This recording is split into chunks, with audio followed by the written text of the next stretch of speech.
In his book, The Origins of Aryan Speech, Sri Aurobindo has one chapter which he has entitled Word Formation. There he says, the language of man is not framed on earth, but in heaven. As indeed are all things that the soul uses in this mortal journey.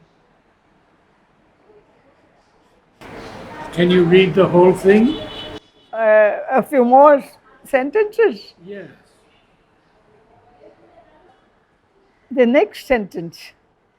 By the threefold energy of eternal truth, manifesting force and sustaining delight, everything is created as a type in the world of man, the Mahat of the ancients, in the principle of self-manifest and perfectly arranged knowledge. It is diversely developed by the more discursive but less sure-footed agencies of intellectual mind. Imagination hunts after new variations. Memory and association corrupt. Analogy perverts. Sensation, emotion, pleasure sees violent and partial satisfaction. Hence, change, decay, death, rebirth. The law of the world.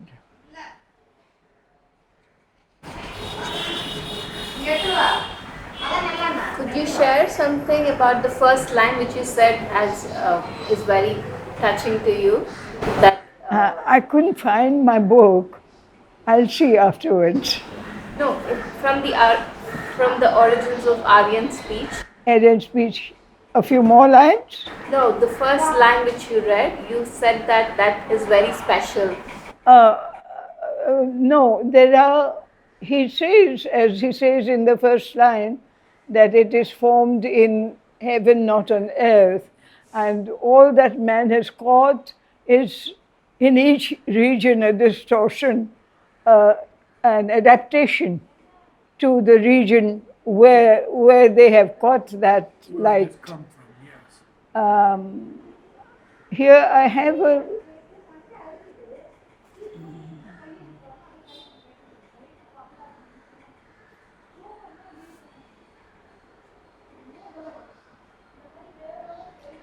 he discusses the roots of the words, languages, and calls it the family in M, family in Un, like that family of words which had at their origin a sound. It was only a sound, and according to the different places, it devolved into their language. And it changes.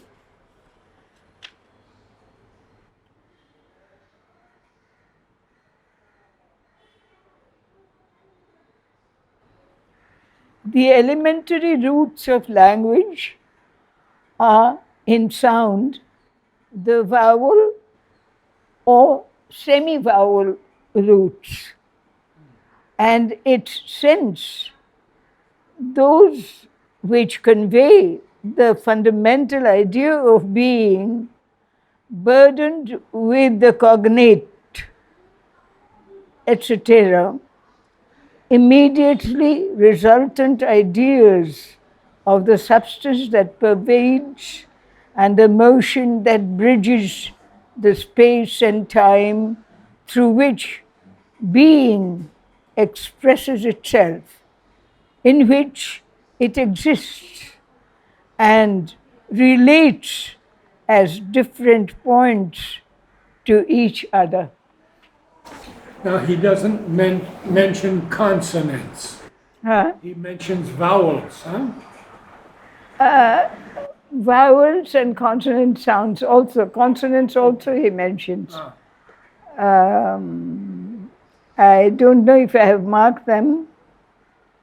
Yes, he picks them up as the roots in M sound. M. So we have ma, mare, mother. All are with m sound. The root mal in Greek, because he was a master of Greek and Latin before he came to India at age 21. So he learned, that's what always astonished me, he learned Sanskrit all by himself. Because he knew all these ancient languages in Baroda, when he had come at age 21, he learned Sanskrit by himself, on his own. And while reading the Mahabharata in the original, he was caught by when he was in Baroda, he was caught by the idea of the couplet, where in one couplet, the Mahabharata speaks about Ruru and Pramodara. And it was only one couplet. And it became a whole poem of 1066 lines. I was counting. One year I asked Sri Aurobindo what we should do for the annual day of the school. And he had said love and death. So I went through it, and our Sanskrit teacher gave me the couplet, which was the basis of the whole poem. And suddenly I got the idea of counting the lines. And I counted the lines 10 by 10. I said 1065 lines. From his room he corrected 66. Oh, I had counted 1065 lines, and Sri Aurobindo corrected from his room 66. you heard his voice. Yeah. He was following my work because it was based on his 1066 lines. And as his elder brother, Manmohan Ghosh, was connected with poets and writers of England, he had faith in him and not quite in himself still. So he sent his poem to his brother saying, tell me what you think of it. And I don't remember what exactly the answer was. Evidently it was in the positive. But if I had known, I'd speak of it and have brought that letter. I think I have got that letter somewhere.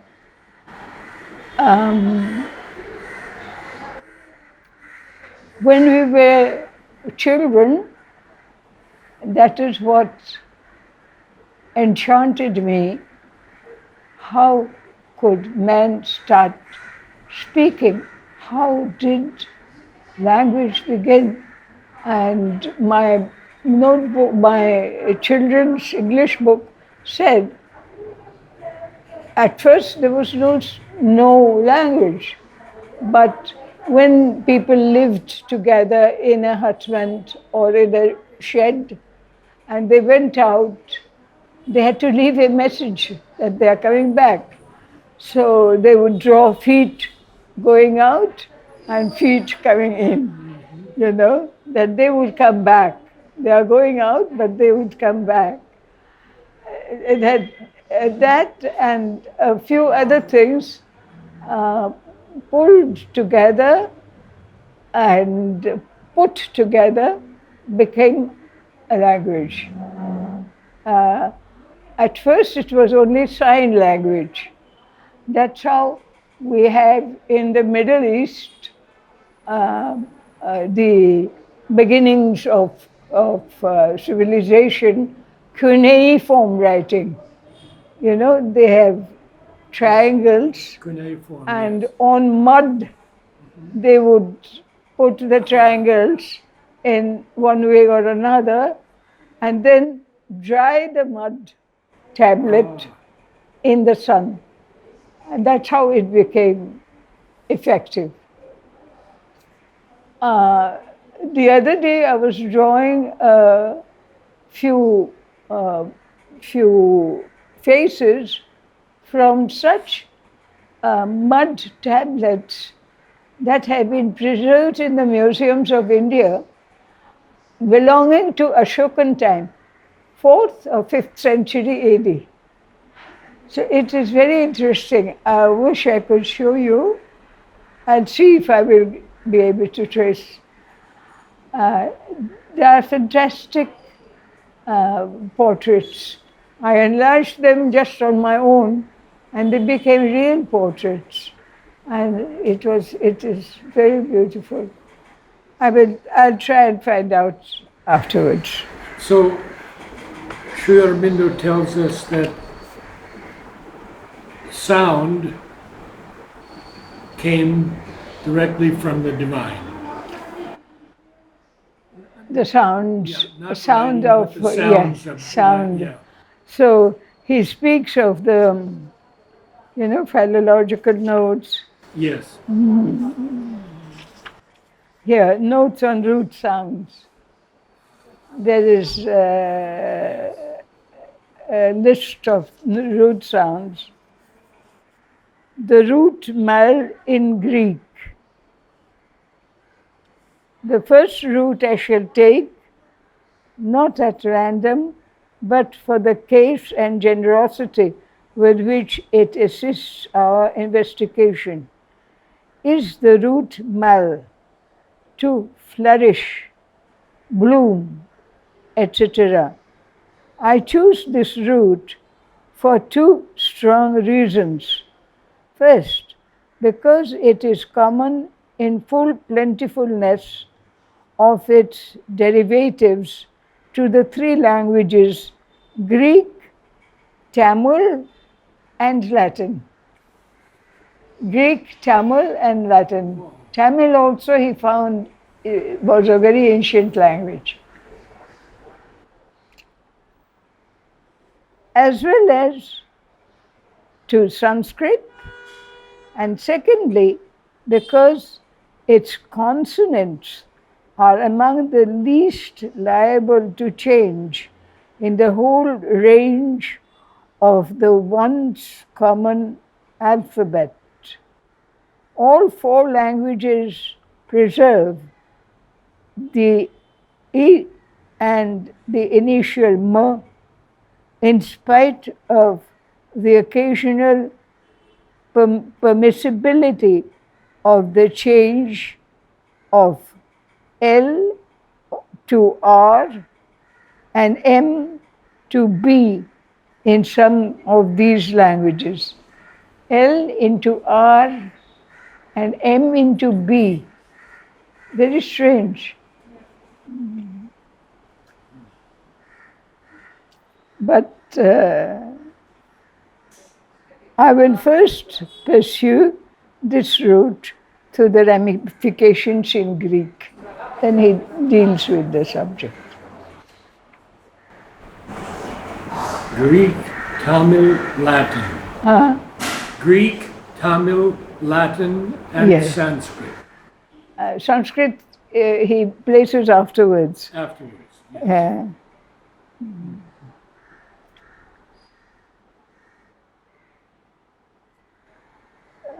Derivatives to the three languages Greek, Tamil, and Latin.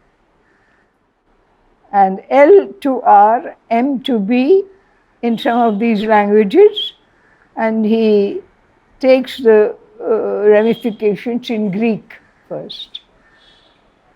Because when he was in England, it's a way of saying because, when he was in England as a student, he had learned Greek and Latin. in England, in the Cambridge University, he was supposed to take on the ICS, Indian Civil Service, and he skipped it. He didn't complete that's why he didn't get it. But the Maharaja of Baroda, Gaikwad of Baroda, caught him in England, said, he is appointing him in the Baroda service. So straight away in England he fixed. So Sri Aurobindo says in one of his evening talks, I think it is there, Puraniji recorded it. Sri Aurobindo says the Gaikwad was very proud. He used to say, I have caught an ICS man for my secretary. But Sri Aurobindo tells us that he served as the Gaikwad secretary only when he had gone to Himalayas. In the Himalayas, there is a place where Sri Aurobindo experienced the one consciousness. Could you say a little something about your remembrances of Purani? Remembrances of? Purani? Purani?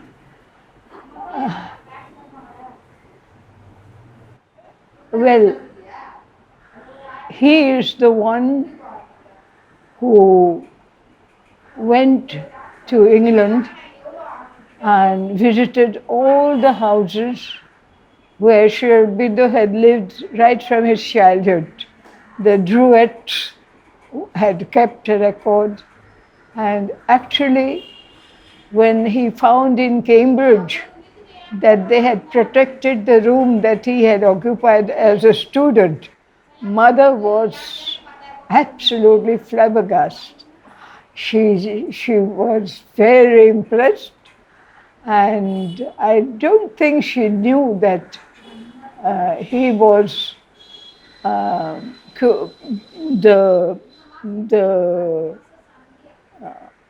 what is the name given to the older student who looks after the younger student? Mentor? Mentor. He was the mentor of David Winston Churchill. David was Winston Churchill's name, and I was given the book called David of King's, that is King's College, Cambridge. And so I had a book called David of Kings, and I went through it with great interest because he refers to Sri Aurobindo as his mentor, and he looks after David when he has fallen ill. And then David is complaining, where do you go away from time to time? We don't see you. Sri Aurobindo had already started his research on the Mahabharata and wanted to know if Aelian or the Battle of Troy had anything to do. Then he told us here in Pondicherry, he has told them that the Battle of Troy and the Mahabharata war are the same. Because the configuration of the planet and the continents was very different at that time. What we call Madagascar now was the Lanka of Ravana. And Ravana was an adept or yogi, and he tells Ramachandra at the end of the battle when he has lost, he's kneeling down to Ramchandra and he's saying, this was the easiest way to reach the incarnation of God that you are, of fighting and losing. Many Indian statues they make, because it is called Ravana the 10-headed. So they put side by side. That is not true. He was master of all the centers, all the 10 centers. He was master of all the 10 centers, the nexus of what we call chakra. all the chakras. So he is called master of 10 heads. The chakras are referred to as heads. So I have mentioned twice or thrice that you mustn't give to children the wrong impression of putting the head side by side. I don't know what they are doing now. We had in our family a person who had the memory of having been Sita. And we still have an aunt whose name is Sita, but she was not in her past life that. And that lady told us that when she came first to Pondicherry for darshan, she was shocked to hear the Tamil language and see this Vinca rosea. We call Madagascar periwinkle. Yes, yes.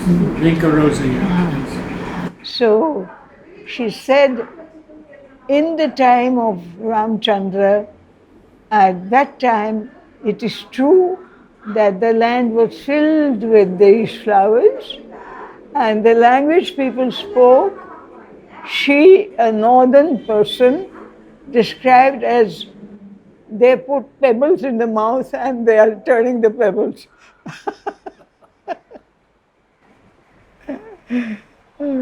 Harsh language compared to Sanskrit. And she was Sita. Yes, she had the memory of the past life of Sita. The most interesting thing there, I think we should remember, is that Sri Ramchandra is described as blue tinged, like Krishna. He is described as blue tinged. And he was like born from a tree. So he couldn't lead a family life. But Sita Maya used to sort of pray to him that she had the two children, Love and Kush. Love and Kush had two children, but I saw an old Middle East stone carving which said the first twins in the world. So a lady is holding two babies like that in stone. And because it was not known at that time, the question of twins was not known, somehow the thing got divided into two parts in the womb or whatever. So we are told that Bharat Muni, no. To make love play, so that love might have someone to play with, he created Kush. But actually they are twins. They are first twins. I got Champaklalji. I kept Champaklalji and Narad Baron here. Champaklalji used to look after mother's work and used to keep the flowers ready, the vases ready for mother, and different things.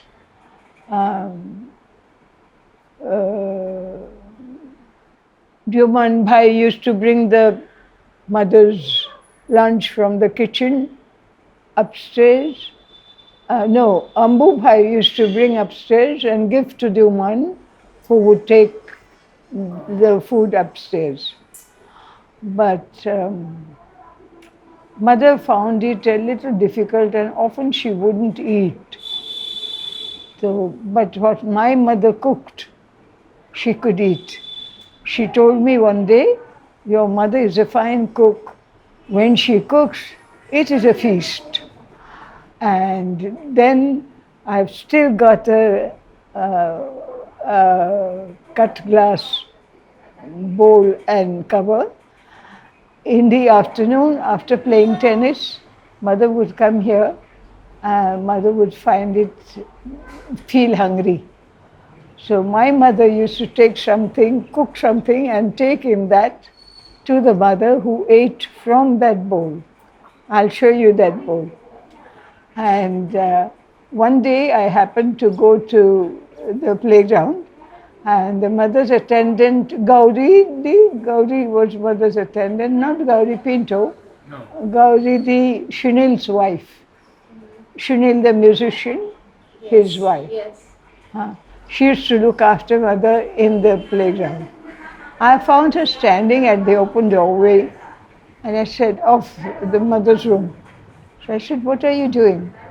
She said, I'm polishing. I'm being the guard. Mother is eating. And in the afternoon when Pranab was with her, she didn't eat. So Pranab was taking up children's exercises and games in the guest house, in the house beside. So she's on watch. If Pranab somehow comes here, she'll inform mother and mother will close down everything. Because otherwise Pranab will scold mother. You didn't eat anything in the afternoon, and so on and so forth. But on his birthday, mother used to make it a big occasion, and when it was on the 18th of October, so by September, she would start asking the captains to compose something, a drill and something which was not done, something original. My sister was head captain of the ladies, so she would tell her, and Mona Sarkar was captain of the boys, so she would tell him, and Tara was for the children. So all of us prepared things without letting the others know. And we would do it in hiding.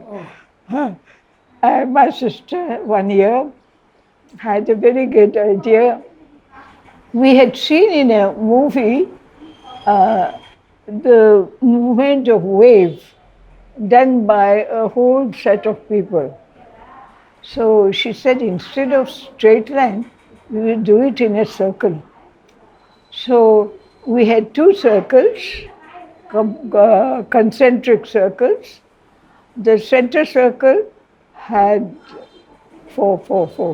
16 people, and the outer circle had 12 times 3. That is for the 12 petals. 36, that is. So, and there were two others who were extra. So she put them in the center like that to form the central thing. But first we were doing in circle. Mother was sitting in front of the mat and she was very interested and she was looking at, we called it the wave drill. You know, there would be, no, there'd be 8 people, everyone is lying down on the ground. The wave is formed because you are getting up 1, 2, 3, 4, one after the other. And there it is 8, 7, 6, 5, 4, 3, 2, 1. And again 1, 2, 3, 4. So it became a wave. Sitting up and lying down, sitting up and lying down.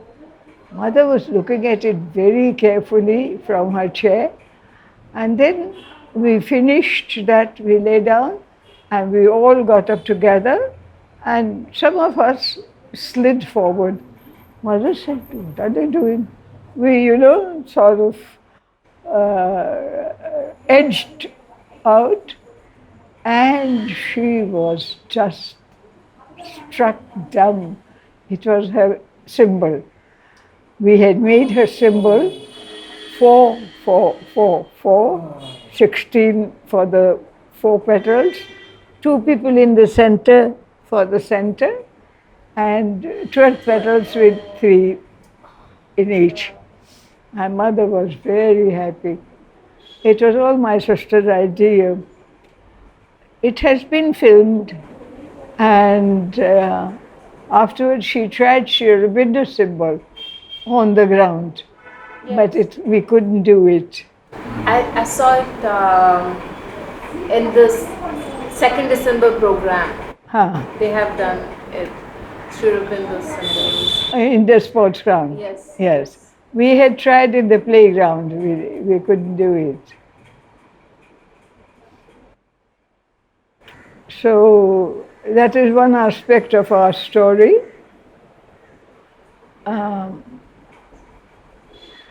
Mother had said that she liked my drill movements very much, and we had picked up a sequence with ball,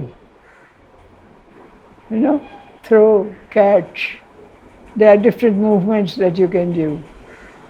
I could show you after some time a few of those. Mother liked it very much, and it was a complex thing done by the Swedish team who won the first prize in the very first Olympic after World War II. That means in 1948. And we happened to have the video thing, and we picked up from there. Mother liked it very much because it had to have a lot of control of the ball. You had to throw, catch, do movements like that, catch. So many movements which were really very demanding from concentration and control point of view.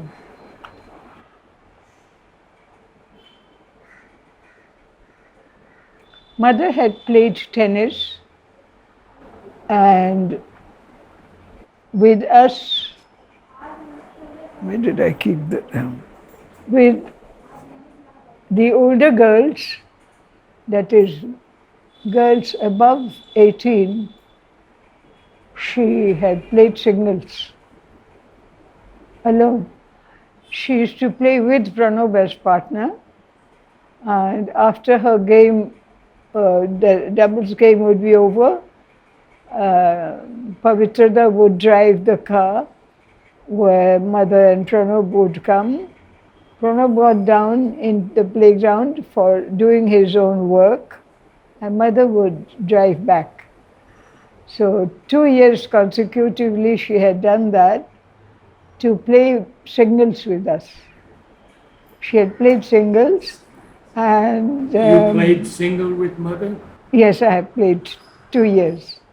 2 years. And one morning, she used to see me in the morning with a few other people. So I told her, Mother, I have a match with you today. So Mother was doing something. She said, so? I said, I want to play well. That's all. I said, I want to play well. So she asked while going to play, she said, is there anyone who wants to make her run? Is there anyone who wants to make her run, by placing the ball? So somebody said he'd like to. So Mother joined herself to that person's control over the ball with her own control and made me run really quite a lot. And one particular ball I shall never forget, she placed softly near the net. I ran my level best and I reached it. Afterwards I said, luckily it's not a match, because in a match you try to place the ball again yourself. Here we have to give to Mother as best as possible near her forehead. So it was easy for me to run and give to the mother. Mother was very happy. She was very happy. And she said the next morning, she told me, Tu as fait beaucoup de progrès cette année. You've made lots of progress this year. Wonderful. Thank you very much. Thank you so much.